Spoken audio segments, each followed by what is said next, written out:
Okay, testing. Okay, good. All right, Shapiro, I've got two questions for you. One, just to get the nerves out, and second one's going to be a bit important. First, do you know a YouTuber by the name of Secular Talk, Kyle Kalinske? No, I don't actually. He was on Joe Rogan's podcast, and I think it would be interesting if you two debated each other. Okay, I'll take a look. Okay, thanks. All right. And then the second one. The second one's a bit critical. Shapiro, you've shown disdain for the people who have called you and a lot of your remarks bigoted. And you make it one of your hallmarks, right? Like, if someone calls you a sexist, racist, bigot, homophobe, you can't take that. You have to, like, fight back immediately.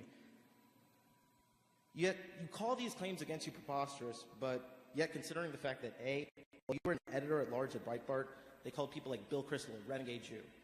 Also, they... That was after I left, actually, but... What did you say? That was after I left. Okay. And also, touting...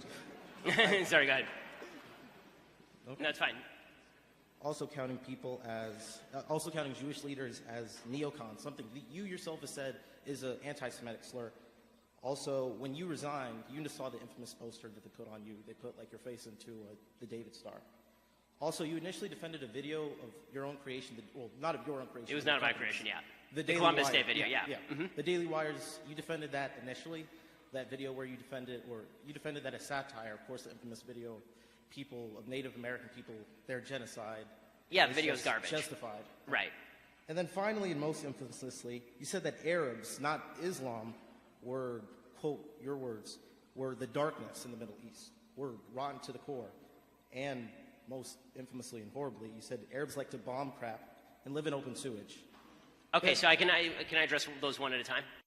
Okay, so let's go through them one by one. So, so let's start with the last one, the bomb crap and live in open sewage. Go back and look at the entire Twitter thread. I was specifically talking about the leadership of Hamas. I actually say that in the thread, like in the next tweet. So I don't believe that all Arabs like to live in open sewage and bomb crap, obviously. I think there are millions of Arabs, I actually say in that thread, in that exact same thread, that there are millions of Arabs across the Middle East who are wonderful people, and there are many millions of Muslims who are wonderful people. So, again, that one's out of context. As far as the Columbus Day video, what happened is that I was on vacation, and I got news that this thing had broken. And I looked at it, and it looked to me like a bad video, but a satire video. And I'm always hesitant to pull down satire just as a general rule, because I think that once you start pulling down satire, then you are opening yourself up to the charge that anything that is intended to be humorous is supposed to be taken at face value. So my initial response was very torn. And over the course of the next 24 hours, the more I looked at it, the more I thought it was garbage, and the more I thought that the comedic value of it was dramatically outweighed by the nastiness of it. And I took the hit myself, and I took it down.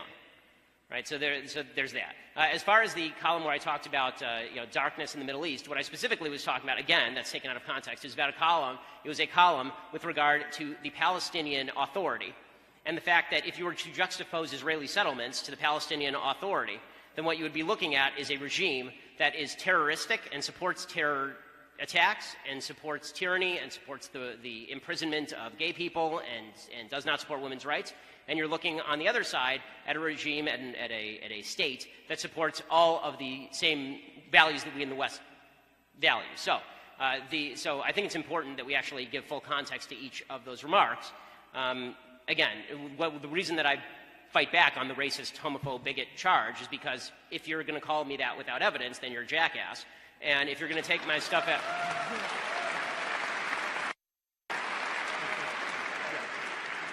And taking context and I'm not suggesting this is what you're doing. My guess is that you're probably getting this off a list that was provided by some group or another.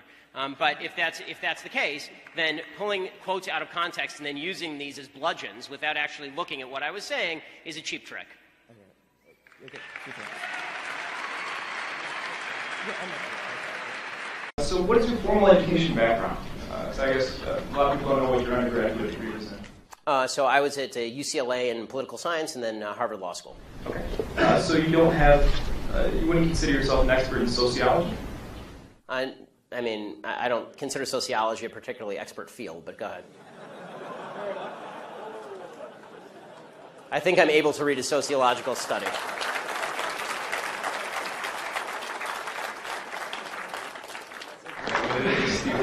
Study, but so you're not necessarily an expert. Yes, there are lots of fields of study. Right. Well, what I'm getting at is there's a lot of topics. Let's put it this way: I know a lot less about welding than I do about sociology.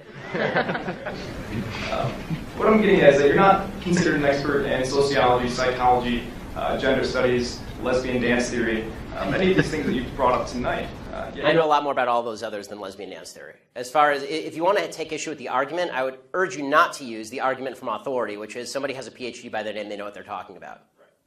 That's a dumb argument. What I'm trying to get at is that fact that you get any other further education in any of these topics or any of these fields of study. I don't need a 7-year degree in sociology to know bullshit when I hear it.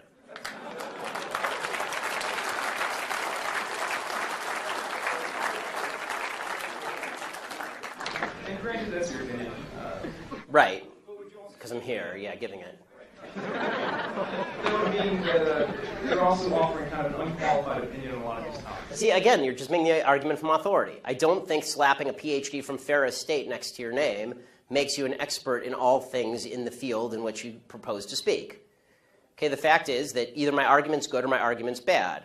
Citing to my credentials is a really bad way of making an argument.